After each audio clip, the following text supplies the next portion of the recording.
5. The psychological warfare expert.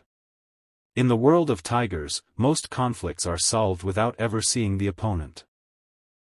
They engage in psychological warfare.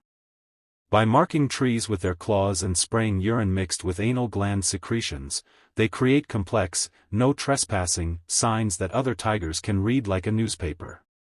These chemical messages contain detailed information about the marker's size, sex, reproductive status, and even how long ago they passed through.